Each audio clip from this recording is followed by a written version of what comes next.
नमस्कार, देवभूमि के दंगल में आप सभी का स्वागत है। मैं हूं आपके साथ यशी शुक्ला और आज देवभूमि के दंगल में बात करेंगे पात्र को हां, अपात्र को ना।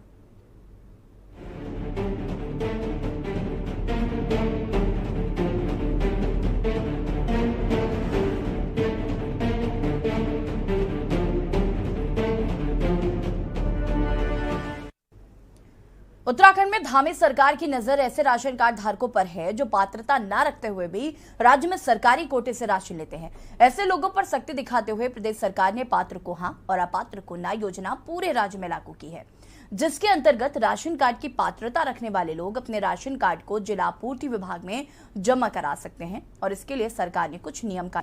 लेकिन विपक्ष में बैठी कांग्रेस का कहना है कि सरकार को इस योजना पर काम करने से पहले थोड़ी एक्सरसाइज जरूर करनी चाहिए, क्योंकि राशन कार्ड के जो नियम सरकार ने बनाए हैं उसमें अभी कई खामियां हैं। सरकार की इस योजना पर जितने राशन कार्ड अभी तक सरेंडर किए गए हैं उनको देखते हुए सरकार का कहना है कि उनकी योजना सफल हुई है, लेकिन विपक्ष इस बात से इत्तेफाक नहीं रखता। आज हम इसी पर करेंगे चर्चा। उससे पहले रिपोर्ट देखिए।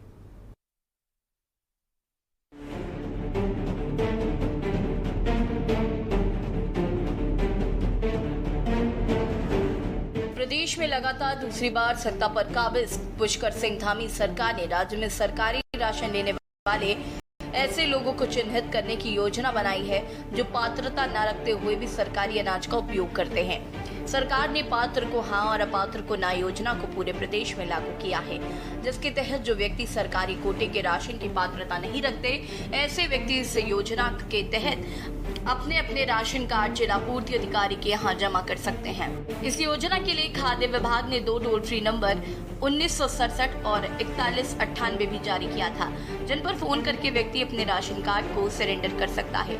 सरकार का मानना है कि इस योजना से ऐसे कार्ड धारक जो पात्रता नहीं रखते, उनकी जगह पर राशन के असली हकदारों के पास राशन की पूर्ति की जाएगी। सरकार इस योजना को पूरी तरह से कारगर बता रही है, क्योंकि सरकार ने इस योजना के लिए 31 मई तक की डेडलाइन जारी की थी, जिसके आधार पर अब तक 58,374 राशन कार्ड पूरे राज्य से जमा किए जा चुके हैं।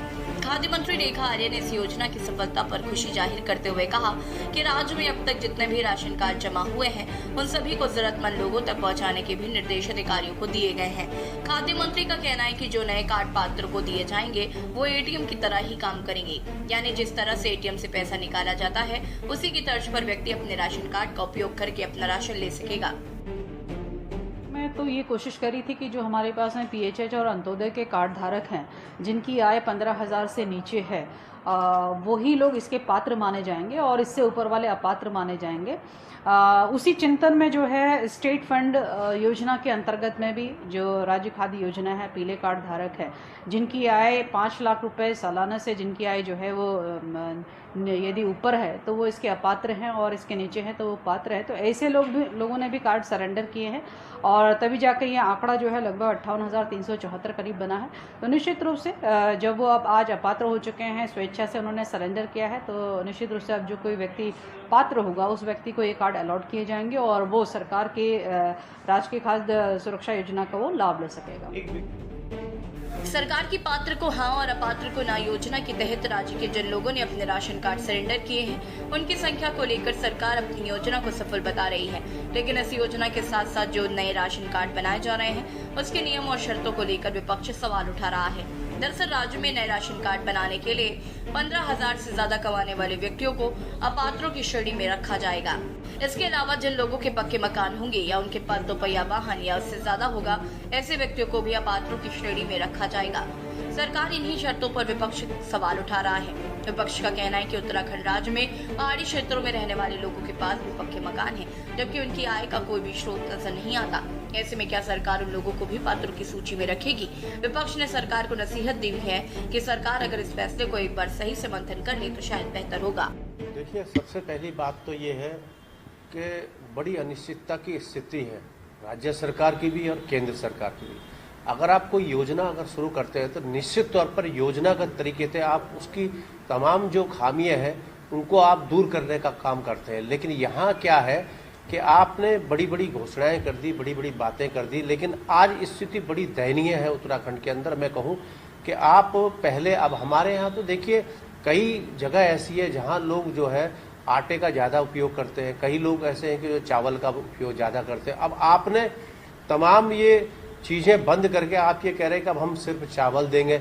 और मुझे लगता है कि जो आपने शुरुआत में जो लोगों से ये वादा किया था कि हम जो है अच्छे रेट पर जो है तुम्हारा जो वो जो धान है या जो गेहूं है वो उठाएंगे, मुझे लगता नहीं है समय पर इन्होंने उठाया। और उसकी जगह प्राइवेट जो लोग हैं उन्होंने ज्यादा से ज्यादा जो है वो अपने यहाँ तमाम अनाज जमा कर लिया। उत्तराखंड सरकार ने सरकारी राशन के वितरण को लेकर योजना लागू की। इससे सरकार का सीधा मकसद है कि ऐसे व्यक्ति जिनको सरकारी कोटे के राशन की जरूरत नहीं है उनको राशन नहीं दिया जाना चाहिए और जिनको जरूरत है उन तक राशन जरूर पहुंच जाना चाहिए। लेकिन सरकार ने जो नियम शर्तें इसके लिए बनाई है उस पर सरकार को एक बार जरूर विचार करना चाहिए, क्योंकि विपक्ष जो बात वाहनों और घरों को लेकर कह रहा है इस बात में जरूर एक सच्चाई नजर आती है। के न्यूज इंडिया के लिए ब्यूरो रिपोर्ट, देहरादून। जी हाँ, तो पात्र को हाँ और अपात्र को ना। आपको बता दें कि जो राशन कार्ड धारक हैं जो कि पात्रों की श्रेणी में नहीं आते हैं उन लोगों को अपना जो राशन कार्ड है उसे सरेंडर करना था और करीब 58,000 से ज़्यादा लोगों ने अपना राशन कार्ड जो है वो सरेंडर भी किया है। जो लोग पात्र हैं आपको बता दें कि उनके राशन कार्ड में कई नियम शर्तें जो है वो भी अब लागू कर दी गई हैं। यानी कि जो लोग 15,000 रुपये से ज़्यादा कमाते हैं या जिनके पक्के मकान है या उनके पास दोपहिया वाहन है, ऐसे लोग अपात्र की श्रेणी में आते हैं। और पात्र लोग जिनकी 15,000 से कम आय है या पक्का घर नहीं है या फिर वाहन नहीं है घर में, ऐसे लोग पात्र की श्रेणी में आते हैं। अब कहीं ना कहीं विपक्ष सवाल उठा रहा है कि इस पे सरकार को एक बार विचार जरूर कर लेना चाहिए, क्योंकि ये जो नियम और शर्तें लागू की गई हैं इसकी वजह से जो लोग कई लोग ऐसे हैं जिनको वाकई राशन की ज़रूरत है वो इससे वंचित रह जाएंगे। ये तमाम बातें जो है वो लगातार विपक्ष के द्वारा कही जा रही हैं। उनका ये साफ कहना है कि जो नियम शर्तें हैं उन पर बदलाव करना चाहिए। ये बात बिल्कुल सही है कि जो पात्र हैं उन तक राशन ज़रूर पहुँचना चाहिए, लेकिन जो नियम शर्तें लागू की गई हैं उससे ज़रूर विपक्ष को कई तरीके की दिक्कतें आ रही हैं। हमारे साथ कुछ मेहमान जुड़ चुके हैं, उनसे आपका परिचय करा देते हैं। शादाब शम्स जी हमारे साथ जुड़ चुके हैं, भाजपा प्रवक्ता हैं। राजेंद्र चौधरी जी वरिष्ठ कांग्रेसी नेता है, हमारे साथ जुड़ चुके हैं। उमा सिसोदिया जी आम आदमी पार्टी प्रवक्ता हमारे साथ जुड़ चुकी हैं। बहुत बहुत स्वागत है आप सभी का। और भी मेहमान हमारे साथ जुड़ेंगे, आपका परिचय कराएंगे। सबसे पहले मैं रुक करूंगी राजेंद्र जी आपका। विपक्ष की तरफ से सवाल उठाए जा रहे हैं, पात्र को हाँ अपात्र को ना। ये जो योजना लागू की गई है, एक तरफ जहां सरकार अपनी पीठ थपथपा रही है इस योजना को लेकर,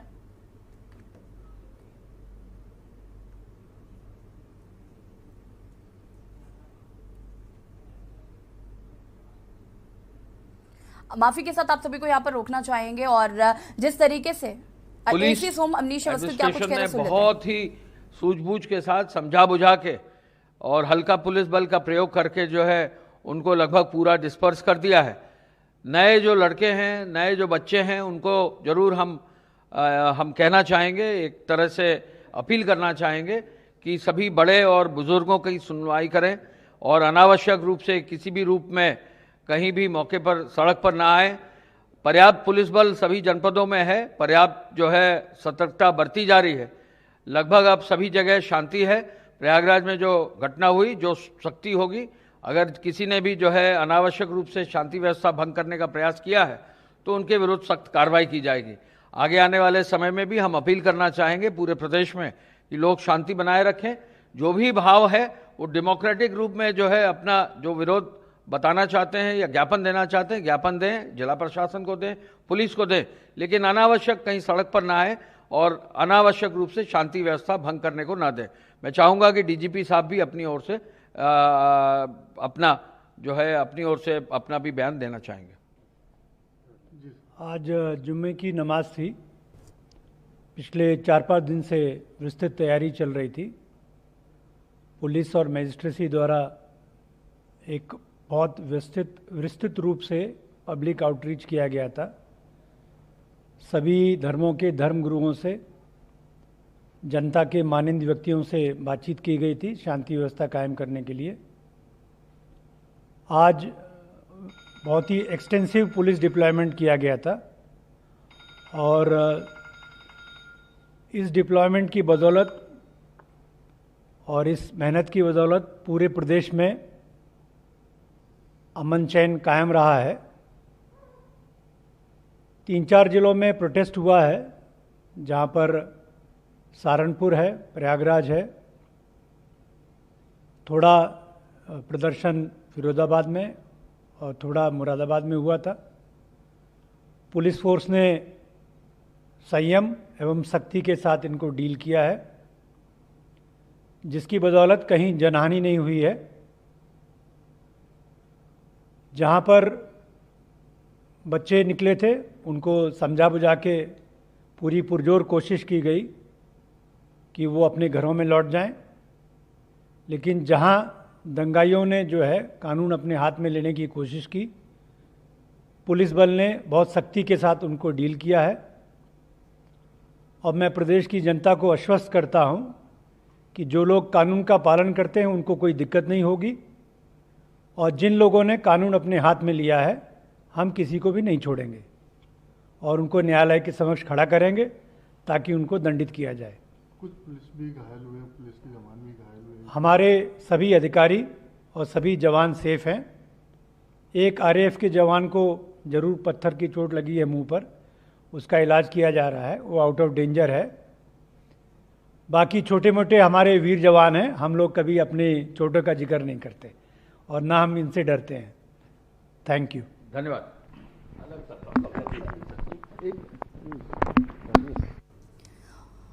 और यहाँ पर एसीएस होम अवनीश अवस्थी को सुना, साथ ही साथ आपने डीजीपी देवेंद्र सिंह चौहान को सुना, जिन्होंने बताया कि शांति व्यवस्था को कायम रखने की पूरी कोशिश की जा रही है। साथ ही साथ प्रयागराज में जो हिंसा हुई इसमें जो भी दोषी पाए जाएंगे उन पर सख्त से सख्त कार्रवाई की जाएगी। साथ ही साथ अवनीश अवस्थी जी ने उन बच्चों से भी अपील की है जो इस हिंसा में शामिल हैं। उन्होंने कहा कि अपने बड़े बुजुर्गों की बात माने और अनावश्यक रूप से सड़कों पर ना उतरे। और लगातार देवभूमि के दंगल में हम बात कर रहे हैं पात्र को हाँ अपात्र को ना। आपको बता दें कि जो राशन कार्ड धारक है उनके लिए एक नियम और शर्तें जो है वो लागू की गई हैं। जो लोग पात्र हैं सिर्फ उन्हीं को राशन दिया जाएगा और जो लोग अपात्र हैं उनको राशन नहीं दिया जाएगा। इसको लेकर एक क्राइटेरिया भी तैयार किया गया है जिस पर विपक्ष सवाल उठा रहा है। हम इसी पर लगातार चर्चा कर रहे हैं और सीधे राजेंद्र जी का रुख कर लेते हैं। राजेंद्र जी, आपसे जानना चाहेंगे, कांग्रेस की तरफ से इसको लेकर लगातार सवाल उठाए जा रहे हैं, क्या कुछ कहना है?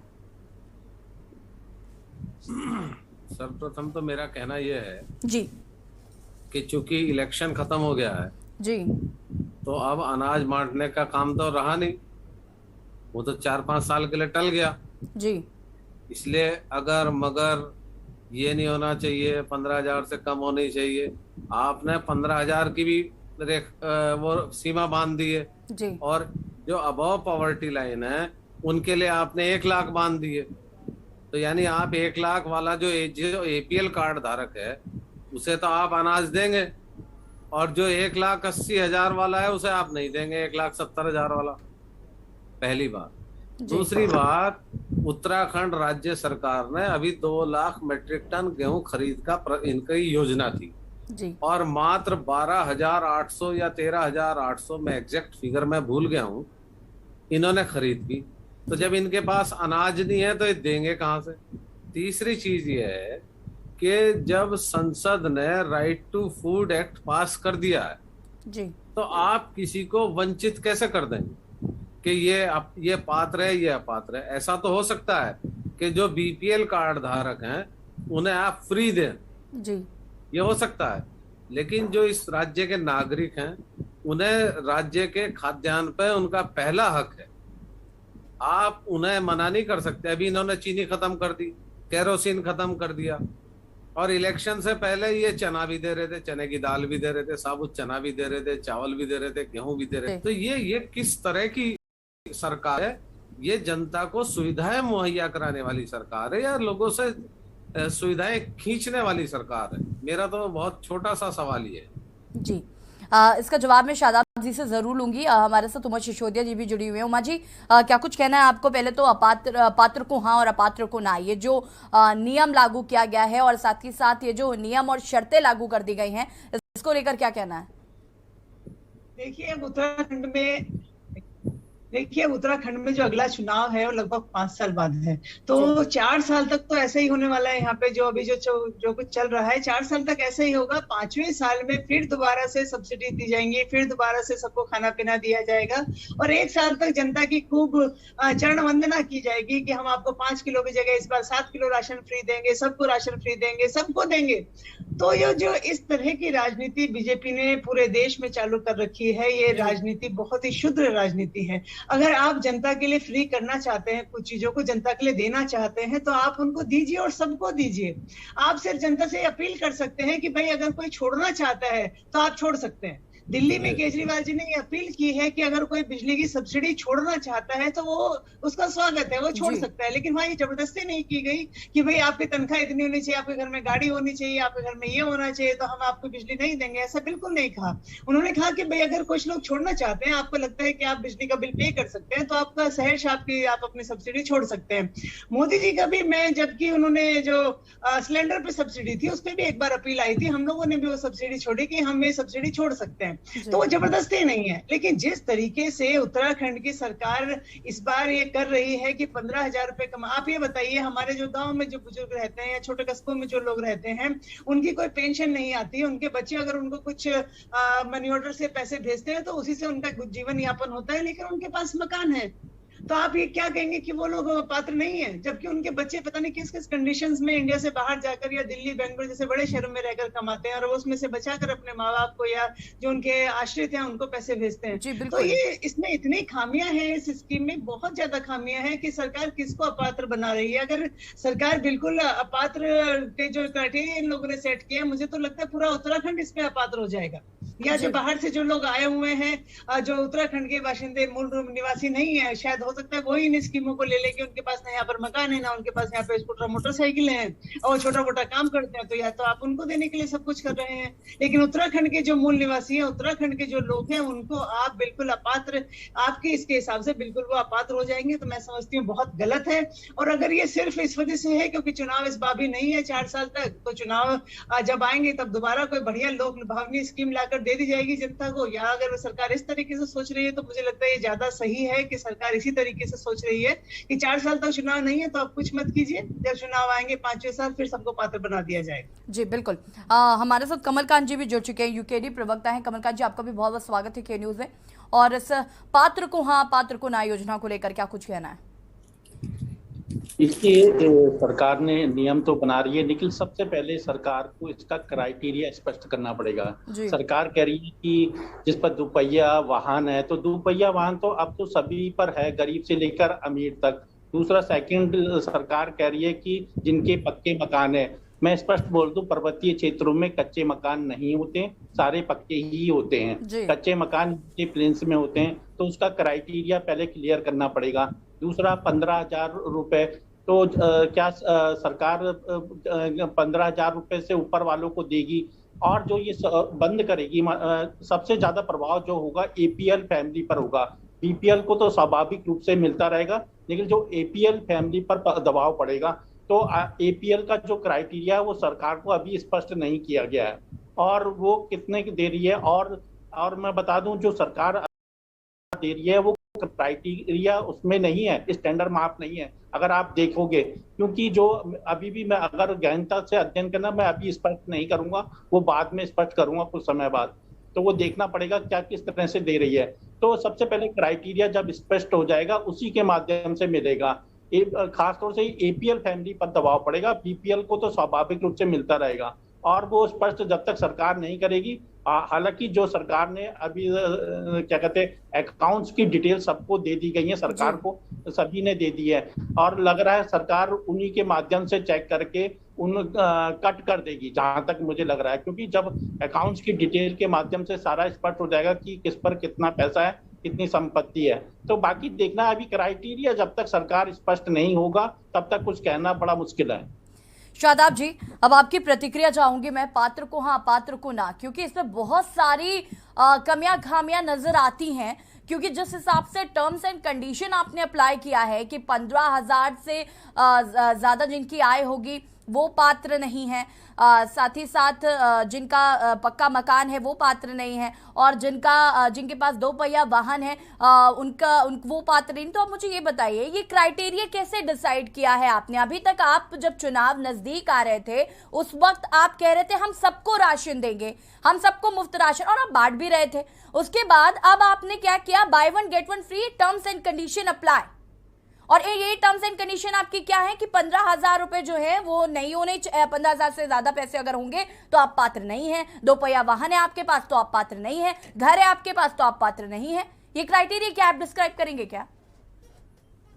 देखिए, सबसे पहले तो इस खूबसूरत योजना को लॉन्च करने के लिए मैं माननीय मंत्री जी को बधाई देता हूँ। दिक्कत इस बात की है कि विपक्ष बिना क्राइटेरिया जाने अगर मैदान में उतर जाए और विरोध करने लगे तो इससे साफ जाहिर होता है कि विपक्ष की खिसियाहट दिख रही है।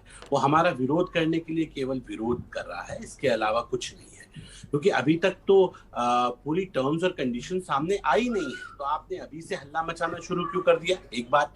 दूसरी बात, जो सरकार लोगों को मुफ्त राशन देने की बात कर रही है, वो मुफ्त राशन देने का विषय केवल इतना है। अभी मैं तमाम अपने साथियों को सुन रहा था और आपसे भी उम्मीद करूंगा कि आप समय देंगे, क्योंकि 4-3 विरोधियों ने प्रश्न उठाया है और तीनों का उत्तर देना मेरी जिम्मेदारी बन जाए। शादाब जी, अच्छा फिर 1 मिनट आप जरा राजेंद्र जी को सुन लीजिए। राजेंद्र जी अपनी बात को पूरा कर लीजिए।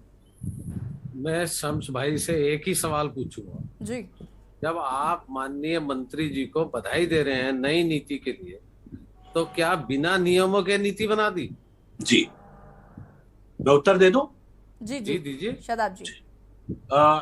मैंने इसीलिए कहा बधाई उनकी सोच के ऊपर दे रहा हूं, उनके विजन के ऊपर दे रहा हूं। प्रदेश के अंदर, देश के अंदर हम सब जानते हैं कि एक बहुत बड़ा ब्लैकमेलिंग का एक नेक्सस काम कर रहा था और वो हर डिपार्टमेंट के हर जगह नासूर की तरह कांग्रेस का जो राज था, जिसे हम काला अध्याय कह सकते हैं, जिसमें ब्लैकमेलिंग चरम पे थी, उस नेक्सस को तोड़ना हमारी जिम्मेदारी बनती है और वो हमने लगातार तोड़ा। चाहे डीबीटी के माध्यम से तोड़ा, वो हमने थोड़ी कहा था, राजीव गांधी जी ने कहा था कि 1 रुपया जाता है और पहुंचते पहुंचते कितने पैसे पहुंचते हैं ये सबको मालूम, क्योंकि बीच में कमीशन, दलाली सब चलती है, छोटे भैया नेताओं की, बड़े अधिकारियों की, सब लोग एक साथ उसमें इन्वॉल्व हो जाते हैं। हमारा केवल और केवल एक मत था, भ्रष्टाचार को कैसे रोका जाए। उस भ्रष्टाचार को यहाँ भी रोका जाए, इसमें कोई बुराई नहीं है, क्योंकि हम सब जानते हैं कि किस तरह से राशन का जो डीलर होता है वो लोगों के राशन कार्डों को अपने पास रख लेता है। वो लोग जो अपने राशन कार्डों का प्रयोग नहीं करते, लोगों को पता भी नहीं है कि उनके राशन कार्ड बने हुए डीलर के यहाँ रखे हुए हैं, और वो किस तरह से ऐसे कई सारे छुटभैया नेता भी हैं जो उन लोगों के नाम का सबका राशन इकट्ठा करते हैं राशनों से और फिर उसकी ब्लैक मार्केटिंग करते हैं। कहीं ना कहीं उस ब्लैक मार्केटिंग को रोकने के लिए मेरे नेता ने अगर कोई ईमानदार पहल की है तो उसका स्वागत होना चाहिए।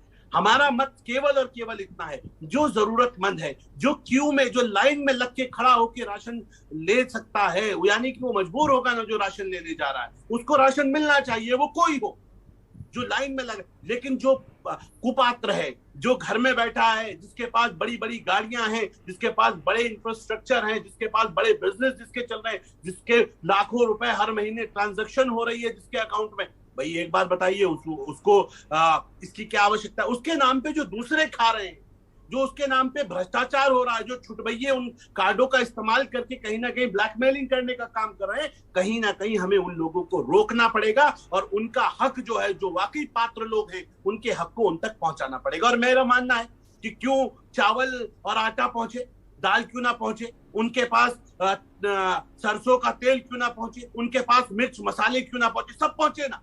जो जरूरतमंद हैं, जो बूढ़े लोग हैं, जो वाकई आवश्यकता जिनको है, जो पात्र हैं, उनको एक एक चीज मिलनी चाहिए। सरकार की जिम्मेदारी बनती है कि उन्हें एक एक चीज मुहैया कराए, उनके घर बैठे मुहैया कराए। और इसीलिए बैंक अकाउंट की डिटेल्स सरकार ने लेनी शुरू कर दी है और अब ये जो थंब है, इसके फिंगरप्रिंट से राशन मिलेगा। जो पात्र है वो आएगा ना, ये नहीं होगा कि कोई घर बैठा है और वो कुपात्र है और उसके नाम पे कोई दूसरे लोग अपनी दुकानदारी चला रहे। ये जो भ्रष्टाचार होता था, इस भ्रष्टाचार को रोकने की दिशा में एक ईमानदार कोशिश है। इसलिए मैं शादाब जी, अब मुझे बात बताइए, रुक जाइएगा जरा, मुझे बात बताइए, भ्रष्टाचार की आड़ में आप क्या गरीबों के हक पर डाका डालेंगे?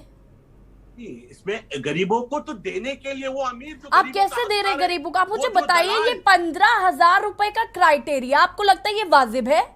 अरे आपकी समझ में नहीं आ रहा, मुझे तो ताज्जुब हो रहा है। अगर आपको भी समझ में नहीं आ रहा है तो आपको समझाना पड़ेगा। इसलिए और शादाब जी बिल्कुल आप समझाइए, क्योंकि ये किसी को समझ नहीं आ रहा है, ये किसी को भी समझ नहीं आ रहा है। मुझे क्या, आप मुझे क्या समझाएंगे? यहाँ पर ये बात किसी को भी समझ में नहीं आ रही है। मैं इसीलिए समझाने के लिए बैठा हूँ। उमा जी कुछ कहना चाहती है? अभी आप समझने की आवश्यकता देंगे तो मैं समझाऊंगा।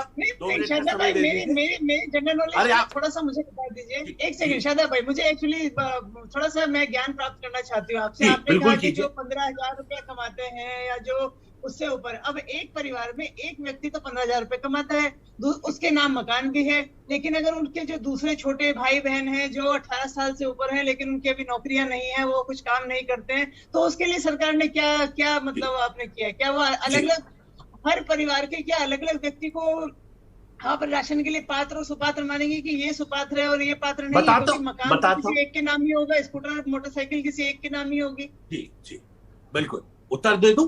जी अनुमति हो? जी। मेरा मत बिल्कुल स्पष्ट है। हम लोग ये कह रहे हैं कि अगर किसी व्यक्ति का जो 15,000 की हमने लाइन की, यानी कि 15,000 कमाने वाला, उसके पास अपना घर है, अपनी गाड़ी है और वो 15,000 कमा रहा है, तो वो पात्र नहीं है। एक। दूसरा, राशन अगर उसके घर में उसका आधा परिवार जो उसके सामने, उसका अलग से राशन कार्ड बनेगा ना, अलग देंगे ना। कौन कह रहा है? जो पात्र है। अगर कोई मजबूर है तो उसको तो सरकार की जिम्मेदारी बनती है उसको देने का। वो कोई किसी कीमत पर भी एक भी व्यक्ति, मैं बड़ी जिम्मेदारी से इस बात को कह रहा हूं, ये धामी सरकार है और इस सरकार में एक भी व्यक्ति जो पात्र होगा उसको छोड़ा नहीं जाएगा। चाहे कई कुपात्रों को मिल जाए लेकिन किसी पात्र को नहीं छोड़ा जाएगा। ये हम आपसे वादा कर रहे हैं, बहुत ईमानदारी से वादा कर रहे हैं। हाँ, जिस चीज की कोई हम हिटलर थोड़ी है कि हमने कोई कानून की लाइन खींच दी और ये बदलेगी नहीं। जहां आवश्यकता होगी, जिसको आवश्यकता होगी, अगर कल को शादाब शम्स को आवश्यकता पड़ेगी तो शादाब शम्स भी अपना अंगूठा लगाएंगे वहां जाके कि भाई मुझे आवश्यकता है, मेरी फाइनेंशियल पोजीशन ठीक नहीं है, मैं लेके आ सकता हूं, कोई दिक्कत नहीं है। आप चाहेंगे तो आपको भी मिलेगा, जो पैनलिस्ट हैं जितने वो चाहेंगे, आवश्यकता है तो मिलेगा, कोई दिक्कत नहीं है ना। अगर हमें आवश्यकता होगी तो हम भी लेंगे, वो हमारा अधिकार है।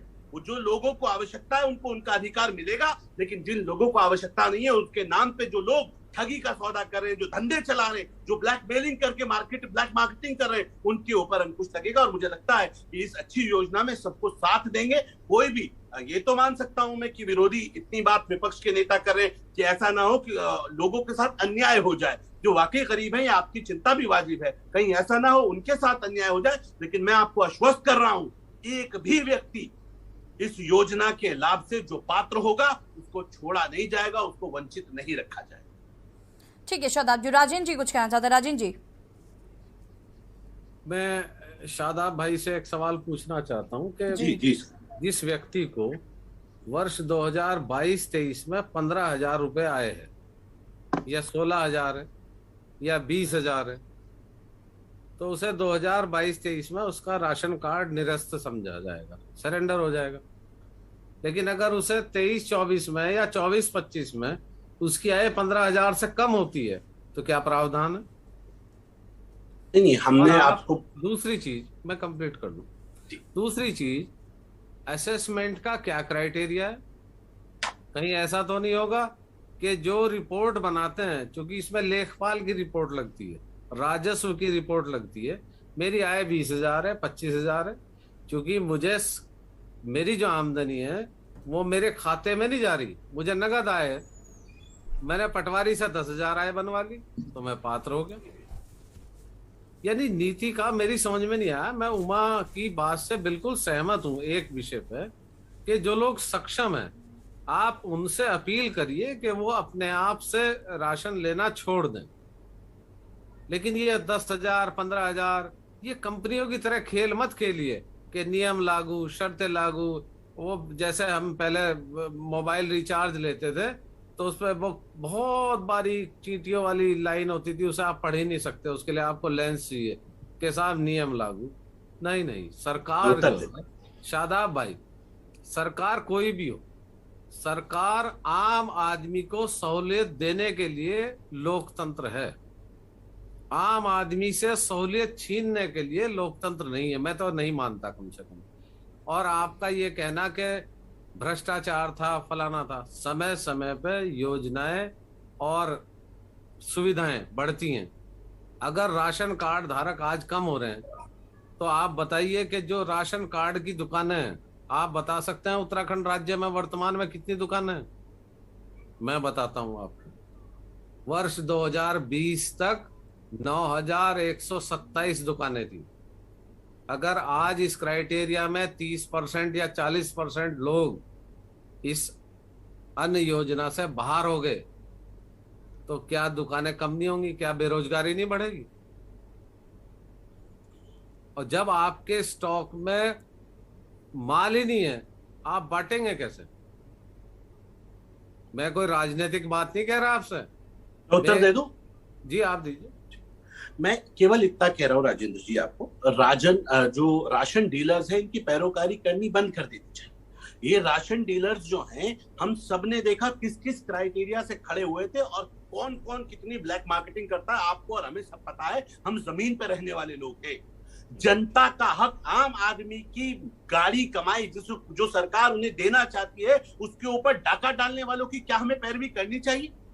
क्या हम उन लोगों को बचाने की कोशिश नहीं कर रहे? हाँ, ये बात मैं आपकी मानता हूं कि हमें अगर कहीं नीतियों में दिक्कत आएगी तो हम सुधार करेंगे, हम आप लोगों से राय लेंगे। लेकिन ये नहीं होगा कि इसकी वजह से वो जो ब्लैक शीप बने हुए हैं, जो खाद्यान्न घोटालों में बड़े बड़े, जो कल जिसकी औकात 10 रुपए की नहीं थी, आज वो 10,000 करोड़ का मालिक बना हुआ है। जो बड़े बड़े घोटाले इसमें हो रहे हैं, जिन लोग बड़े बड़ी संपत्ति अर्जित कर ली और एक के बाद एक के नंबर के बाद दूसरे डिपो के ओनर बन के और भोले बन के बैठे, इन सब लोगों को हमारी जिम्मेदारी बनती है सरकार की। इन छोटी छोटी जो भ्रष्टाचार, छोटा हो या बड़ा, जो इन भ्रष्टाचारों को कर रहा है उस पर नकेल कसी जा सके। आपने बहुत अच्छी बात की, आपने कहा कि जो आय है उसका असेसमेंट कैसे करेंगे। अरे करेंगे ना, ये कहा ना, ये थंब इस्तेमाल करेंगे, वापस आ गया है। आधार कार्ड में एक थंब है, अकाउंट अब आधार कार्ड से जुड़ चुका है, इसलिए हमने कहा हम बहुत ईमानदारी के साथ देखेंगे। जो जरूरतमंद है वो कोई हो, उसको मिलना चाहिए, उसको मिलेगा। लेकिन जो अपात्र हैं, जो कुपात्र हैं, जो वाकई उनके नाम पे जो आम आदमी के हिस्से की ठगी कर रहे हैं, कि माल आता है और राशन में लिखा जाता है बोर्ड समाप्त हो गया, भाई गरीबों को मिला नहीं, समाप्त हो गया, इसका जिम्मेदार कौन? कब तक हम इन पुरानी नीतियों को ढोते रहे अपने सर पे?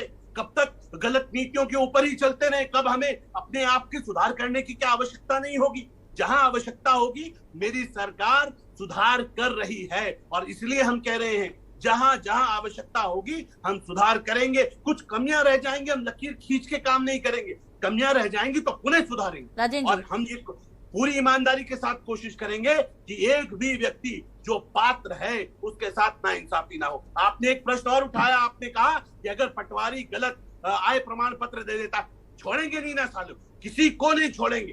कितना बड़ा अधिकारी होगा, अगर गलत सर्टिफिकेट बना के देगा तो उसकी सजा सलाखों के पीछे होगी। ठीक है, राजेंद्र जी कुछ कहना चाहते हैं? राजेंद्र जी, भ्रष्टाचारी, मेरा कहना यह है शादाब भाई कि सरकार ने गेहूं का खरीद मूल्य तय किया 1980 रुपए प्रति क्विंटल और बाबा रामदेव बेच रहे हैं 3750 रुपए क्विंटल। कौन सी कार्रवाई की आपने? आप आज राशन से गेहूं हटा देंगे, कल को ओपन मार्केट में आटा और ज्यादा महंगा बिकेगा। जो बाहर से मजदूर यहाँ आके फैक्ट्री में काम कर रहा है, अगर वो गेहूं खरीद के या राशन कार्ड से सस्ता गेहूं खरीदे, अपने बच्चों का पेट भरेगा। आपने उसकी लाइन ही खत्म कर दी। वाह, आप तो खुलेआम गुमराह कर रहे हैं राजेंद्र जी। हाँ, मैं इसलिए कह रहा हूँ, आज भी बताइए, हमारे यहाँ 2 क्रॉप्स ऐसी हैं जो हमेशा बहु मात्रा में आती हैं, जिनके लिए लाइंस तय नहीं होती। आज जो किसान है उसे 2 पैसे अगर अनाज पे फालतू मिल रहे हैं तो इसमें तो कोई दिक्कत नहीं होनी चाहिए। और आपने कहा कि कहाँ से देगी सरकार, ये सरकार की जिम्मेदारी है ना। सरकार ने खरीदा नहीं है ना। हाँ, सरकार ने खरीद नहीं की गेहूं की। अरे सर, कौन कह रहा है खरीदने की? हम 2 लाख मेट्रिक टन गेहूं को खरीदने के हम काम कर रहे हैं। कौन कह रहा है कि हम नहीं कर रहे? कहाँ चल रहा है वो काम? सर यही हम एफसीआई के माध्यम से खरीदते, कहाँ से खरीदते हैं? नहीं, आपके सारे सेंटर बंद हो गए शादाब भाई। अरे सर, इससे पहले जब हमारे सेंटर में नहीं हुआ, हमने क्या हरियाणा से खरीद के नहीं लाए हम गेहूं? क्या हमने पहले पंजाब से नहीं खरीदा? हमें तो जो आवश्यकता पड़ती है हम दूसरी जगह से भी खरीदते हैं। और इस वक्त क्योंकि गेहूं की डिमांड ऊपर आ रही है, किसानों के चेहरे पे मुस्कुराहट आ रही है, पूरी दुनिया में गेहूं का डिमांड बढ़ रहा है, तो हमने कहा ओपन मार्केट में अगर हमारा किसान बेचता है तो इससे अच्छा क्या होगा? अगर कहीं दिक्कत आ रही है तो हम बैठे हैं ना। सरकार अपनी नीतियों में परिवर्तन कर रही है और हम ये कह रहे हैं बहुत ईमानदारी के साथ, हम लोगों के साथ हैं, हम प्रदेश की जनता के साथ हैं। इंटरनेशनल लेवल पर अभी कोई भी भाई राशन कार्ड बंद करने की जो योजना है उससे आप किसान का फायदा कर रहे हैं, बहुत अच्छी बात है, आपका स्वागत है, अच्छा कदम नहीं, आप राशन कार्ड। लेकिन जो मजदूर है, जो फैक्ट्री में काम करता है, जिसकी 10,000 रुपए राज्य सरकार ने जो है न्यूनतम आती हूँ मैं उमा जी आपके पास। निर्धारित की है। और शताब्द जी, इसके बाद मेरे भी कुछ प्रश्न जो मुझे आपसे पूछने क्लियर करने हैं, क्योंकि आपको लग रहा है कि ये योजना समझ में नहीं आ रही, तो उसमें तमाम सवाल हैं जो पूछने लायक और चर्चा आगे करेंगे। इसी पर रुकिंग छोड़ से ब्रेक के लिए जल्द हाजिर होते हैं। आप देख रहे हैं के न्यूज, खबरों का सारथी। बढ़ रहा है ये देश मेरा एक सुनहरे कल की ओर, थामे हैं हम सब इसकी विकास की डोर। एक एक भारतीय अपने कर्तव्य को सर्वोच्च प्राथमिकता देगा, पूरी निष्ठा से उसका पालन करेगा, तो भारत को आगे बढ़ने से कोई रोक नहीं पाएगा। तो फिर आप भी राष्ट्र निर्माण के प्रति अपनी कर्तव्य निष्ठा के रूप में अपना एडवांस टैक्स समय पर जमा करवाएं। याद रखिए, वित्तीय वर्ष 2022-23 के लिए एडवांस टैक्स की पहली किश्त 15 जून 2022 तक अवश्य जमा कराएं। कंपनीज, कॉर्पोरेट्स, सैलरीड एम्प्लॉयज या फिर वे व्यक्ति और संस्थाएं जिनकी TDS या TCS कटने के बाद भी कर देयता 10,000 रूपए या उससे अधिक है, उनके लिए एडवांस टैक्स देना अनिवार्य है। प्रत्येक आयकर दाता एक राष्ट्र निर्माता। देखें कौन नया खिलाड़ी आया है, समझा देते हैं, प्यार से समझाएंगे। ये तो अपनी जुबान है। जुबान एक हो तो दिल भी एक होने चाहिए। विमल बोलो जुबान केसरी। आप देख रहे हैं के न्यूज, खबरों का सारथी।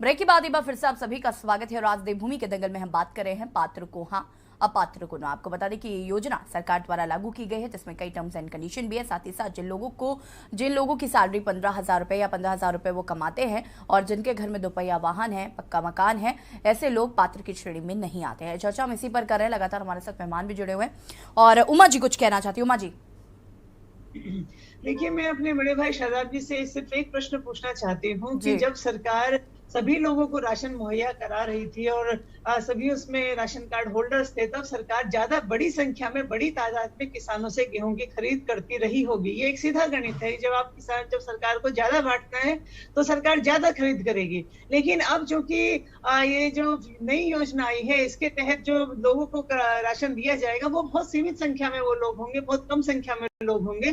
तो सरकार सीधी तरीके से कम संख्या में गेहूं की खरीद जो है वो करेगी।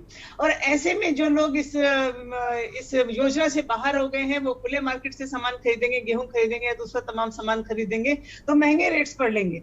आप ये समझिए, पहले ही महंगाई ने मध्य वर्ग और निम्न मध्य वर्ग की कमर बुरी तरह से तोड़ रखी है और ऐसे हालात में जब सरकार से भी उनको राशन नहीं मिलेगा तो मध्य वर्ग के ऊपर कितना बड़ा कुठाराघात उनकी छोटी सी तनख्वाह पर होने वाला है, आप इस चीज को समझ सकते हैं। पहले ही 1,000 रुपए से ऊपर का जो गैस सिलेंडर है उससे मध्य वर्ग परेशान है। देखिए, 15,000 रुपए कोई बहुत बड़ी रकम नहीं होती, 500 रुपए डेली कोई बहुत बड़ी रकम नहीं होती। ऐसे में अभी भी शादाब भाई इस बात को पूरी तरह से खुल के जवाब नहीं दे पाए हैं कि अगर किसी परिवार में 4 लोग हैं और 4 में से एक कमाता है, उसकी तनख्वाह 15,000 रुपए है और वो उसके नाम मकान भी है, तो क्या जो बाकी के 3 लोग हैं, क्या वो उस राशन कार्ड की जो ये बाहर हो जाएंगे या नहीं रहेंगे? ये एक बड़ा सवाल है, हमारे परिवारों का एक बड़ा सवाल है। क्योंकि राशन कार्ड, जहां तक मेरी जानकारी है, परिवार के हिसाब से बनते हैं, हस्बैंड वाइफ बच्चे, इस हिसाब से राशन कार्ड बनते हैं। और ऐसे में अगर पति के नाम तो स्कूटर भी है, पति 20,000 रुपए महीने के भी कमा रहे हैं, पति ने एक छोटा सा फ्लैट भी लिया हुआ है, तो उसकी जो पत्नी जो घर में काम करती है, क्या वो अपात्र हो जाएगी? उनके बच्चे जो है, चाहे वो 18 साल 20 साल के बच्चे हैं, क्या वो अपात्र हो जाएंगे? तो ये सारी चीजें सरकार को देखनी पड़ेगी। खाली 15,000 रुपए के पीछे ये नहीं, 15,000 सिर्फ एक व्यक्ति कमा रहे हैं परिवार का, बाकी नहीं कमा रहे हैं। तो ये भी सरकार को उमा जी, अगला सवाल मेरा यही था और आपने जो दोनों बातें पूछी, यही सवाल मैं एक्चुअली शताब्दी से पूछने वाली थी कि शताब्दी जरा मुझे इस बात को एकदम क्लियरली जवाब दीजिए कि क्या एक व्यक्ति अगर घर में 15,000 कमाता है या उसके पास मकान है, दोपहिया वाहन है, बाकी जो लोग नहीं कमाते या फिर जो हाउसवाइफ्स हैं, कई ऐसी हाउसवाइफ्स हैं, हाउसवाइफ की तो कोई सैलरी नहीं होती और उनके पास खुद का मकान भी बहुत ही रेयर ऐसे लोग होते हैं जिनके पास खुद का मकान हो, और उनके लिए क्या आप ये कहना चाहते हैं कि हर महिला को यहाँ पर राशन मिलेगा और उसके अलावा जो लोग नहीं कमा रहे हैं उनको राशन मिलेगा? क्योंकि अभी तक मुझे राशन कार्ड के बारे में जो जानकारी थी वो घर के मुखिया का बनता है और उसके बाद वो राशन मुखिया को मिलता है, उसके बाद वो घर में जैसे भी बंटता हो। ये एक यहाँ पर लॉजिक है। लेकिन आप मुझे बताइए कि आप क्या इस बात को वाकई कन्वे कर रहे हैं, इस बात को एकदम क्लियरली कह रहे हैं कि हर एक व्यक्ति का राशन कार्ड बनने वाला है? बिल्कुल, मैं ये बात कह रहा हूँ कि जिस व्यक्ति की शादी हो गई है, वो अपनी पत्नी के साथ रह रहा है, उसका अपना परिवार है, वो अपना अलग राशन कार्ड हो। सपोज कीजिए घर के पिताजी कमा रहे हैं, लड़का अभी रोजगार पे नहीं लगा है या उसकी इनकम नहीं है, अब पिताजी कमा रहे हैं, उस बेचारे के पास कुछ नहीं है, उसकी शादी भी हो गई, तो वो अपना अलग राशन कार्ड बनाएगा, उसकी पत्नी का, उसका और उसके बच्चों का अलग राशन कार्ड बनेगा, वो पात्रों की श्रेणी में आएगा। पिताजी अगर 15,000 कमा रहे हैं तो पिताजी अपनी तरफ से किसी को कुछ भी दे दें, लेकिन पिताजी अपने 15,000 कमा रहे हैं, उनके ऊपर उनके परिवार का अधिकार बैठता है। दूसरा, मैंने कहा अभी 2-3 बातें सामने आई कि शायद मुझे मालूम नहीं उमा जी को कितनी जानकारी है, लेकिन इतना मैं बता दूं कि आज भी एक बहुत बड़ी आबादी 300 रुपए महीना के आधार पर अपना गुजारा चला रही है। सोचिए कितना बुरा हाल होगा देश के अंदर। अभी आप ये सोचिए कि देश के अंदर मजबूरी है ना, तो आप तो 500 रुपए में उनको थोप रहे हैं कि आपको 500 में गुजारा करना ही पड़ेगा। आप कैसी बातें कर रहे हैं? आप तो थोप रहे हैं ना उन पर। नहीं, मैं ये मैम, अगर आपको सिर्फ विरोध ही करना है तो बात अलग है, लेकिन आप अगर उत्तर सुनना चाहें तो मैं उत्तर देता हूँ। मैडम आप सुन लिया, ऐसे नहीं होता ना, this is not the way. नहीं शादाब भाई, आप चीजों को ना मोड़ रहे हैं। आप या तो मेरे प्रश्न को आप गलत समझे हैं। अगर एक परिवार का मुखिया हस्बैंड वाइफ 2 बच्चों का परिवार है, उसमें परिवार का मुखिया जो है वो 15,000 रुपए कमाता है और वाइफ उसकी हाउस वाइफ है, 2 छोटे बच्चे हैं, तो आप मुझे बताइए क्या प्रति व्यक्ति अलग-अलग तो परिवार 15,000 रुपए नहीं, प्रति व्यक्ति का मतलब अगर वो परिवार 15,000 रुपए में परिवार चला सकता है तो वो 15,000 रुपए में परिवार चला रहा है, क्योंकि सब कुछ उसके पास है, घोड़ा गाड़ी उसके पास है, वो चला सकता है। उसके अलावा भी एपीएल के लिए भी योजनाएं हैं, ऐसा तो नहीं है कि बीपीएल के अलावा योजनाएं नहीं है। और हमने कहा उसके बावजूद भी जो लेना चाहेगा, जिसको लगेगा कि मुझे आवश्यकता है, उसको ऐसा कुछ हो ही नहीं सकता कि उसको ना दिया जाए, उसको दिया जाएगा ना। जो व्यक्ति आना चाहे, जो हाउस वाइफ्स हैं, जो महिलाएं नौकरी नहीं करती हैं, बहनों का पहला अधिकार है। हम नए बजट में बहनों के लिए स्पेशल कोटा ला रहे हैं। क्या फिर महिलाओं को एम्पावर करने के लिए एटलीस्ट आप लोग राशन देंगे? इससे पहले तो उनको मिलता था, परिवार में सबको मिलता था, तो महिला का भी नाम उस राशन कार्ड में लिखा जाता था। अब जब उसके पति का नाम कट गया तो ये महिला किसके ऊपर आश्रित रहेगी? अब हमेशा अपने पति के 15,000 की कमाई पर, या सरकार का भी कोई छोटा मोटा कर्तव्य उसके लिए बनता है? मैंने कहा जो चाहेगा, जो लाइन में लग के अपना सामान लेना चाहेगा, सरकार पूरा जरा डिटेल्स आने दीजिए। हमने कहा जब थंब प्रिंट लेंगे हम, अगर कोई अपने घर में भी, बहुत सारी फैमिलीज हैं, हस्बैंड नेम लगा हुआ है, हस्बैंड के साथ बनती नहीं है, एक ही घर में अलग अलग रह रहे हैं, शुरुआत में एक ही घर में अलग अलग लोग रह रहे हैं। शादाब जी, आपने शुरुआत में यहाँ पर डिबेट में सबसे पहली बात जो की थी वो भ्रष्टाचार की थी, और थंब इम्प्रेशन की बात अब आप कर रहे हैं। जब थंब इम्प्रेशन आप ला ही रहे हैं तो फिर ये क्राइटेरिया लाने की जरूरत ही क्या थी? थंब इम्प्रेशन जब लगेगा ही लगेगा तो फिर सबको बराबर से राशन मिलेगा और उसी को मिलेगा जो उसका पात्र है। यही इसी ट्रैक पे हम जा रहे हैं। हम धीरे धीरे यहीं से शुरुआत होती है और उसी सर, तो ये टर्म्स एंड कंडीशन कहाँ से आई? मैं वही तो शादाब जी देखिए, आप घुमा रहे हैं अभी किसी चीज को, जो चीज को हम छुड़वाना चाह रहे हैं, जो लोग कुपात्र हैं उनसे छुड़वाएंगे ना, जो लोग कुपात्र हैं, जो पात्र नहीं है। मेरे को थोड़ा सा समझा दीजिए। एक बार बीच में बोलेंगे तो फिर डिस्टर्बेंस रहेगा। मैं नहीं समझ पा रही हूँ, मैं इस योजना को अच्छी तरह समझना। आप अलग से आइएगा, अलग से बैठ के समझाएंगे आपको। सुनिए शादाब भाई, आज एक परिवार है जिस परिवार का मुखिया जो लड़का है वो 15,000 रुपए कमाता है, और उसके माता पिता भी उसके साथ रहते हैं, उसकी बेरोजगार पत्नी भी उसके साथ रहती है जो हाउसवाइफ है, और उसके 2 बच्चे भी उसके साथ रहते हैं, एक 17-18 साल का भाई भी उसके साथ रहता है, जिसकी जिम्मेदारी भी उस व्यक्ति के ऊपर है। अब आप ऐसे बताइए, जो 5-6 लोगों का परिवार जो उस व्यक्ति के साथ है, लेकिन वो व्यक्ति 15,000-20,000 रुपए महीना कमाता है, मैं मानती हूँ, तब आप ये बताइए क्या ये परिवार जो है ये राशन का हकदार है या नहीं है? आप वकील की तरह बार बार कभी पति को जोड़ देती है, कभी माता पिता को भी साथ में जोड़ देती है, कभी आप मत कीजिए ना। मुझे मालूम है आपको विरोध करना है, हम कुछ भी करेंगे, आप विरोध करेंगे, आप बहाना ढूंढते हैं विरोध। शादाब जी देखिए, हर बार विरोध करना जरूरी नहीं होता। शादाब जी रुक जाइए, मैं मानती हूँ कि उमा जी विपक्ष में है, वो विरोध कर रही है, लेकिन आप इस बात को अच्छे से समझाएंगे। अगर लोगों को समझ में आएगी तो ही तो लोग इसे वैलिड मानेंगे। आप ये मान क्यों नहीं रहे कि इसको ठीक करने की थोड़ी बहुत जरूरत है? कमलकांत जी, कि जहां आवश्यकता होगी हम अपनी चीजों को पूरी ईमानदारी से, जहां कमी होगी हम दूर करेंगे ना। लेकिन हम ये कह रहे हैं शुरू होने से पहले विरोध शुरू, बहाना, पहले पिता अगर पत्नी होगा 2 बच्चे होंगे, फिर हमने कहा उसका पिता और पत्नी भी साथ होगी, तो अरे हमने कहा जो पात्र होगा, अगर पति मुखिया ने अपने बच्चों को बाहर निकाल दे तो बच्चों का शादाब जी, ऐसे तो आपने भी पहले कहा कि हर उस सदस्य का यहाँ पर बनने वाला है राशन कार्ड जो जिसके पास ये 15,000 रुपए नहीं है या फिर नहीं। उसके बाद आपने बताया उसकी शादी होना जरूरी है। रुक जाइए, आपने उसके बताया कि उसकी शादी होना जरूरी है। उसके बाद आपने बताया कि महिला का अलग से कोटा लेकर आ रहे हैं। आपने भी तो यहाँ पर बैठ के 75 बातें करी है, तो अगर 75 सवाल हो रहे हैं तो क्या बुराई है? 75 नहीं, आप 100 सवाल पूछिए, उससे कोई दिक्कत नहीं। लेकिन आप जवाब नहीं दे रहे। बायस होके मत पूछिए, जो उत्तर मैं दे रहा हूँ कम से कम उस बात को समझ लीजिए। बहुत इत्मीनान से आपको कह रहा हूँ और बड़े जिम्मेदार चैनल पे आप बैठे इसलिए आपको समझा रहा हूँ कि जो भी व्यक्ति, जब हमने कह दिया, सरकार कह रही है, एक भी व्यक्ति जो पात्र होगा उसको छोड़ा नहीं जाएगा। अगर शादाब शम्स, मैंने एग्जाम्पल देख के भी बताया कि शादाब शम्स के ऊपर, अपने ऊपर एग्जाम्पल दे रहा हूँ कि मेरे ऊपर बुरा वक्त आ जाए और मैं राशन की दुकान में राशन लेने चला जाऊं तो फिर मुझे वो राशन दिया जाएगा। मैं इसलिए कह रहा हूं कि इसकी आड़ में जो लोग भ्रष्टाचार कर रहे हैं उनको रोकना हमारी प्राथमिकता है। किसी भी व्यक्ति को उसके हक से महरूम करना हमें बिल्कुल हमारी लाइन नहीं है। हम लोगों को जी, आप सत्ता में दोबारा आए, उत्तराखंड का एक मिथ टूटा। आती हूँ राजेंद्र जी आपके पास में। इसके बाद मिथ टूटा, वो सिर्फ इसलिए लाभार्थियों की वजह से। ये वही लाभार्थी है जिन्होंने आपको वोट दिया है और सत्ता पर आज बैठाया है आपको। और उसके बाद, एक मिनट रुक जाइए, मेरी बात पूरी हो जाने दीजिए। और उसके बाद आपने जो घोषणा पत्र लेकर आए, क्या उस घोषणा पत्र में आपने टर्म्स एंड कंडीशन अप्लाई लिखा था? पहले तो आप इस तरह की बातें ना करें, मैं आपसे क्यों नहीं करूं, आप जिस टोन में बात करें उस टोन को ठीक कर लीजिए। मुझे लगता है आप समझदार हैं, मेरी बातों को बेहतर समझेंगे। मैं केवल आपसे इतना निवेदन कर रहा हूं। शादाब जी, आप डिबेट में आकर सिर्फ टोन ही सुधारते हैं, सिर्फ टोन ही सुधारते हैं। आप सही सही जवाब नहीं देते किसी बात का। नहीं, सुधार तो देंगे हम और बहुत कुछ, लेकिन आप पूरा सिस्टम सुधार। शादाब जी, क्या ही सुधारेंगे आप? क्या सुधारेंगे आप? बहुत कुछ सुधार देंगे शादाब जी, क्या सुधारेंगे आप? बहुत कुछ सुधार देंगे। हम सारे भ्रष्टाचारियों को सुधारने के लिए आए हैं और इसलिए एक ईमानदार सरकार दे रहे हैं। तो हम जो कह रहे हैं उस बात को समझ लीजिए, आपसे निवेदन कर रहे हैं। ठीक है, कमलकांत जी क्या कुछ कहना चाहते हैं? आते शादाब जी आपके पास।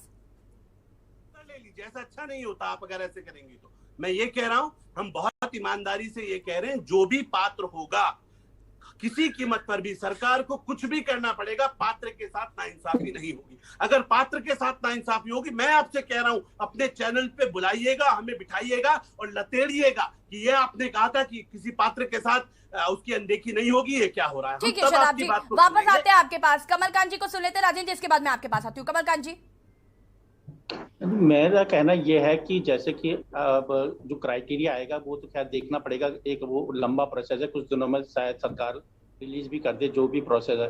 लेकिन मैं ये जानना चाहता हूं कि उन नेताओं के लिए कौन सा क्राइटेरिया है जो सरकारी काम करते हैं, सरकारी मुलाजिम और प्राइवेट हॉस्पिटलों में अपना इलाज करने दिल्ली जाते हैं। क्या सरकार उनके लिए ऐसा कोई क्राइटेरिया बना रही है? सरकारी सेवाएं देते हैं और प्राइवेट हॉस्पिटलों में, प्रतिष्ठित हॉस्पिटलों में अपना इलाज कर रहे हैं, उनके लिए कैसे नकेल करी जाएगी? मैंने कहा ना, ये केवल और केवल राजनीतिक, अगर आपको चिंता होती है आप राजनीतिक कटाक्ष नहीं कर रहे होते। वो आप जानते हैं अगर आपको क्या प्रॉब्लम हुई है और अगर कोई प्रिस्क्राइब कर रहा है किसी भी व्यक्ति को, और प्रिस्क्राइब, मैं समझ गया आप कहाँ बोल रहे हैं, तभी मैं आपको उत्तर दे रहा हूं। मैं कह रहा हूं कि जहां प्रिस्क्राइब कर दिया जाता है वो ट्यूमर है या कैंसर का ट्यूमर है, लिम्फोमा है, वो क्या है ये डॉक्टर्स जानते हैं। कई बार डॉक्टर बोल देते हैं कि यहाँ पे अगर ज्यादा करा लेंगे तो ज्यादा बेहतर होगा, हॉस्पिटल में लाइन रहती है और हम लोग कोशिश करते हैं कि अपना ट्रीटमेंट, राजनीतिक लोगों को भी यही कराना चाहिए। आपकी लाइन ठीक है, हम लोग कराते भी हैं। माननीय मुख्यमंत्री जी की माताश्री की तबीयत खराब हुई तो उनकी माता का ट्रीटमेंट भी देहरादून के अस्पताल में हुआ, सरकारी अस्पताल में हुआ, और हम लोग कराते हैं। कई बार आवश्यकता पड़ जाती है, ऊपर वाला ना करे, किसी को भी आवश्यकता पड़े, ना आपको ना हमें, इंसान है, कई बार घबराहट में लगता है कि थोड़ा सा आगे देखा जाए, लेकिन अपने यहाँ सरकार में इतनी अच्छी सुविधाएं होनी चाहिए कि बच्चे, हमारे बच्चे भी हिंदी मीडियम स्कूल्स में, सरकारी स्कूलों में पढ़े, हमारे बच्चे भी अपना ट्रीटमेंट सरकारी अस्पतालों में कराएं। वो इसलिए कहा जाता है कि सरकारी मशीनरी का काम, जो सरकारी तंत्र है, वो मजबूती से खड़ा हो और इतना अच्छा हो कि आम आदमी को भी उसका लाभ मिले और आपको भी लाभ मिले। बिल्कुल हम उस दिशा में आगे बढ़ रहे हैं और मुझे उम्मीद है आने वाले वक्त में हम और आप सब सरकारी स्कूलों में अपने बच्चों को पढ़ाएंगे और सरकारी अस्पतालों से इलाज कराएंगे और सरकारी राशन से गल्ला लेंगे। चिंता मत कीजिए। क्वेश्चन इसलिए उठाया है कि जो मंत्री खुद मतलब कानूनों की अरे सर आपने उठाया, जवाब दे दिया हमने, उस पर दोबारा पूछने की जरूरत नहीं है, सुन लिया हमने। और आप अगर विरोधी करने आए तो आपको मालूम है कि आपको केवल विरोध करना है। ये राशन की डिबेट है, मंत्री जी ने इलाज कराया, लंबे समय तक होता है तब होता है। कमलकांत जी रुक जाइए, राजन जी को भी सुन लेते हैं। राजन जी। शादाब भाई, मेरा एक बहुत साधारण सा सवाल है। जी जी जी। बीपीएल को आप छोड़ दीजिए जी, अब पॉवर्टी लाइन आप किसे मानेंगे? जो इनकम टैक्स के स्लैब तक नहीं आ रहा, यानी जिसकी आय 4,99,000 तक है, उसके ऊपर कोई इनकम टैक्स एप्लीकेबल नहीं है। जी। आपने उस सीमा को घटा के कर दिया 1,80,000। जी। क्योंकि अगर उसे 1,80,000 रुपए सालाना से ज्यादा आय होगी तो उसे वो नहीं देंगे, राशन नहीं देंगे। ये मापदंड आप बदल दीजिए। और मैं आपको एक बात कहता हूँ, आप बहुत भ्रष्टाचार मुक्त की बात कर रहे हैं। मेरे गांव की आबादी 6,500 है और एक भी घर कच्चा नहीं है, सब जो है लिंटर के घर हैं, पक्के घर हैं जी। सब घरों में मोटरसाइकिल है। तो क्या मेरे गांव से सब लोगों को राशन नहीं मिलेगा? ये नीति जनता को सहूलियत प्रदान करने के लिए लाए आप, या जनता के सिर पर बोझ रखने के लिए? अभी नीति आई कहाँ है, यही तो कह रहा हूँ। आपने तो स्वागत नहीं कर दिया नीति का। अरे भाई हम कह रहे हैं नीति आई नहीं, नियम बने नहीं, आपने स्वागत कैसे कर दिया? आप विरोध करते मैं स्वागत बिना करूं, 15,000 विरोध करते मैं स्वागत ना करूं, ये बढ़िया है। आप बैठते विरोध कर दे तो ठीक, मैं बैठते स्वागत कर दूं तो गलत। ये कैसे क्राइटेरिया है? ये कैसी राजनीति है? कह दीजिए ना, बाहर लोग की राजनीति कर रहे हैं, यही तो कह रहा हूं मैं आपको। अगर आप इंटरप्ट करोगे तो नमस्कार। नहीं वो ठीक है, मैंने आपके फरवरी जनवरी में राशन दे रहे थे, अब आप उसे कहोगे नहीं तू रुक जा, तेरी आमदनी 15,000 से ज्यादा है। ये क्या? मैंने कहा भी क्राइटेरिया नहीं आया। शादाब भाई आप कोई भी नीति बनाओ, मेरा मानना है कि जो मध्यम वर्ग है आप उसकी वोट लो और मध्यम वर्ग को चोट दो। इस नीति पर आप काम कर रहे हैं। मध्यम वर्ग हमारा, निचला वर्ग हमारा, अपर वर्ग हमारा, तभी तो 94% मत पड़ रहे हैं। 6% में जमानत जब्त करा दी चंपावत में। इसलिए बता रहा हूं, अभी भी अपनी गलतियों का एहसास कर ले कांग्रेस, नहीं तो बहुत बुरी तरह से टुकड़ा साफ होता जा रहा है। जो सुझाव दिया है, अगर आप उस पर काम करेंगे तो वो भी ज्यादा बेहतर होगा। कि ये जो आपने देखिए, मैं इस नीति के खिलाफ नहीं हूँ, ठीक है। अगर भ्रष्टाचार खत्म होता है बहुत अच्छी बात है, इससे मुझे बुरा नहीं लगेगा या मुझे खराब नहीं लगेगा। लेकिन बात यहाँ पर यह है कि जो लाभार्थी है, जो अभी तक पात्र थे, अब अचानक से उन्हें राशन मिलना बंद हो जाएगा। 15,000 रुपए का ये जो क्राइटेरिया है, या फिर ये जो पक्के मकान का क्राइटेरिया है, या फिर ये 2 पहिया वाहन का क्राइटेरिया है, सिर्फ इतना कहा जा रहा है कि ये टर्म्स एंड कंडीशन को हटा दीजिए आप, क्योंकि कहीं ना कहीं इसकी वजह से जो वाकई जिन्हें सच में इसकी जरूरत है उन्हें भी राशन नहीं मिल पाएगा। सिर्फ आपसे इतनी सी बात कही जा रही है, और अगर आप इस पर बात करेंगे तो ये काफी बेहतर होगा।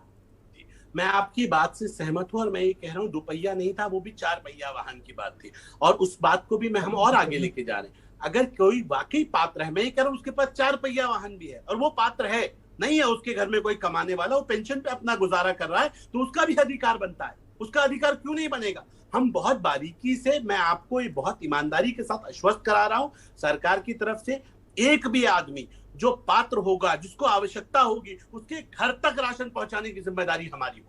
और अगर कोई बंद कर दिया, हमारी स्कीम चलने नहीं दी, वहां तो भ्रष्टाचार हो रहा था, आपने देखा, तभी आप साहब ने मना कर दी कि स्कीम ठीक नहीं। लालाओं को अमीर बना रहे हो, लालाओं को अमीर बना रहे हो, जो डीलर बने बैठे उनको अमीर बना रहे हो, गरीबों का बड़ा घोटाला हो गया आपके यहाँ। आप बताइए ना, कितना बड़ा घोटाला हो गया दिल्ली में, खाद्यान्न घोटाला, कितना बड़ा घोटाला कर बैठे आप। आपका घोटाला तो याद है ना आपको? मैं ये कह रहा हूँ, मैं ये कह रहा हूँ उमा जी, आपको घोटाला याद है ना दिल्ली का, जो खाद्यान्न घोटाला आपकी सरकार ने किया? इसीलिए बोल रहा हूँ, हम वो ना हो, इसलिए हम पहले से इस चीजों को सही कर रहे हैं। जो इल्जाम आपके सर पे जो लगा है, वो वो जो भ्रष्टाचार दिल्ली में हुआ, वो दिल्ली वाले भ्रष्टाचार से हम बच गए उमा जी, इसीलिए कोशिश की जा रही है। वो जो भ्रष्टाचार दिल्ली में हुआ वो हम उत्तराखंड में नहीं होने देंगे। शादाब भाई, आपके एक मुख्यमंत्री के पीए ने खाते में रिश्वत ले ली और आप ईमानदारी का भाषण दे रहे। बताइए कौन से मुख्यमंत्री के खाते में रिश्वत ले ली? उमेश शर्मा काऊ रोज कागज, उमेश शर्मा जो विधायक। बताइए, हम ये कह रहे हैं अगर कोई खातों में रिश्वत लेते, ये कहानियां हैं जो बनाई जाती हैं, और मुझे लगी बनी बनाई कहानियों को जनता ने नकार दिया है, झूठी कहानियों को। इसलिए मैं आपसे निवेदन कर रहा हूँ, मुद्दे पे रहिए। और मुद्दा ये है कि एक भी व्यक्ति उत्तराखंड का ऐसा नहीं होगा जो पात्र होगा और उसको राशन ना मिले। हम वादा कर रहे हैं के न्यूज के ऊपर, बहुत लोग इस चैनल को देखते हैं, बड़ी जिम्मेदारी से इस बात को कह रहा हूँ, युवा मुख्यमंत्री का स्पष्ट मत है, एक भी पात्र व्यक्ति के साथ अन्याय नहीं होने दिया जाएगा। कमलकांत जी, मैं कह रहा हूँ सबसे पहले सरकार को क्राइटेरिया स्पष्ट कर देगी तो हम कर देंगे सर, जल्दबाजी में क्यों हैं? कर रहे हैं। आप तो पहले ही विरोध पे बैठ गए सारे के सारे, इसीलिए तो कह रहा था पहले ही विरोद। ऐसा मत कीजिए ना, क्राइटेरिया आने दीजिए, फिर डिस्कशन करेंगे ना। आपने देखा भी नहीं और विरोध शुरू कर एक एक करके बोलिए कमलकांत जी।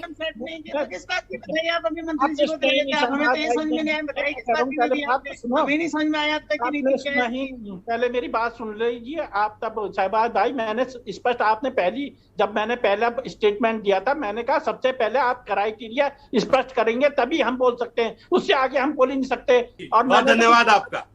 अगर वो क्राइटेरिया स्पष्ट होगा तभी तो मैं आगे बोलूंगा। बिल्कुल सही, बिल्कुल सही। विरोध कैसे कर सकते हैं? आपका तो धन्यवाद, यूकेडी का धन्यवाद। और जब क्राइटेरिया स्पष्ट हो जाएगा तभी बिल्कुल ठीक है, मैं सहमत हूँ इस बात से। आप मैं ये स्पष्ट, मैंने पहले स्टेटमेंट में यही बोला था।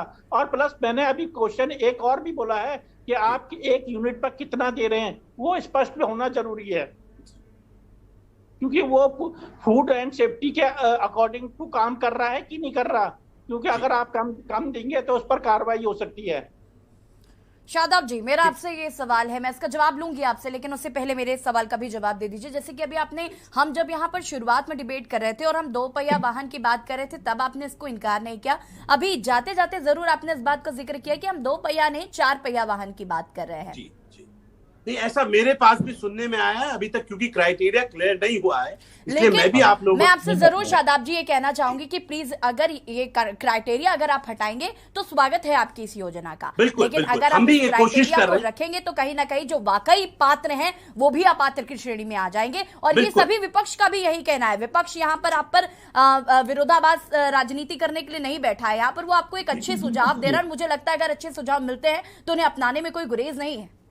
बिल्कुल, मैं आपकी बात से और इस डिबेट को भी बहुत पॉजिटिव वे में ले रहा हूं। मैं स्वयं भी माननीय मुख्यमंत्री जी से बात करूंगा और हम कोशिश करेंगे कि जल्दी क्राइटेरिया डिसाइड हो और इसके ऊपर हम श्वेत पत्र जारी करें, जिससे जनता के अंदर बीच में जो भ्रम फैल रहा है वो भ्रम की स्थिति दूर हो सके और आम आदमी की समझ में आए कि कुपात्र कौन है और पात्र कौन है। और कोई भी व्यक्ति जो राशन के लिए, क्योंकि हमने जब फूड से हम इसकी बात करते हैं कि हर व्यक्ति को राशन मिलना चाहिए जो पात्र है, तो फिर उसके लिए मुझे लगता है कि क्राइटेरिया भी बड़े मन से बनाना चाहिए। और मुझे उम्मीद है कि बड़े मन से क्राइटेरिया बनेगा और जो लोगों को कंफ्यूजन है उस कंफ्यूजन को दूर करने में वो क्राइटेरिया मुझे लगता है। उम्मीद करते हैं शादाब जी, उम्मीद करते हैं कि जो पात्र हैं उनको जरूर मिलना चाहिए और ये पात्र की जो श्रेणी है वो इसको जरूर अलग नजरिए से देखना चाहिए और अलग तरीके से बनाना चाहिए, क्योंकि ये जो श्रेणी है इसकी वजह से जो पात्र हैं वो भी अपात्र की श्रेणी में आ रहे हैं। फिलहाल आप सभी का बहुत बहुत शुक्रिया चर्चा में शामिल होने के लिए। और देवभूमि के दंगल में आज हम बात कर रहे थे पात्र को हाँ पात्र को ना, जो कि योजना सरकार द्वारा लागू की जा रही है। और हम हमारे साथ शादाब शमशी जो कि भारतीय जनता पार्टी के प्रवक्ता है वो जुड़े हुए थे और उन्होंने के न्यूज के मंच से इस बात का आश्वासन दिया है कि जो क्राइटेरिया अभी बताया जा रहा है उसमें बदलाव जरूर किए जाएंगे। देवभूमि के दंगल में फिलहाल इतना ही। देखते रहिए के न्यूज इंडिया। नमस्कार। इस कार्यक्रम के प्रायोजक करता है गोल्डी हिंग, कण कण में जान।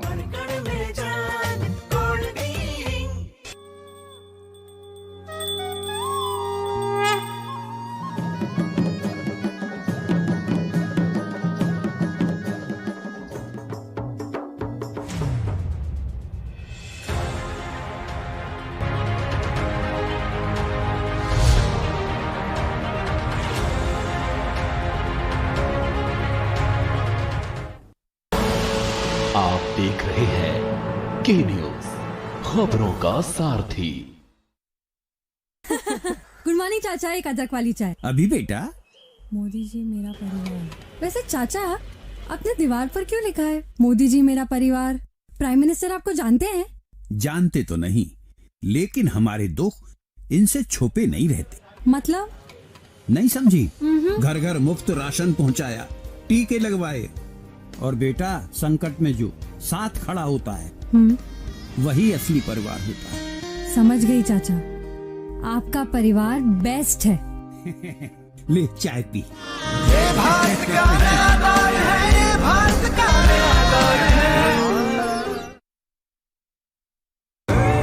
देखें कौन नया खिलाड़ी आया है, समझा देते हैं, प्यार से समझाएंगे। ये तो अपनी जुबान है। जुबान एक हो तो दिल भी एक होने चाहिए। विमल, बोलो जुबान केसरी। के न्यूज की खास पेशकश सप्तांत में देखिए, एक था मूसेवाला, इस शनिवार रविवार रात 8 बजे, और धमक बरकरार इस शनिवार रविवार रात 8:30 बजे प्रबुद्ध चौहान के साथ।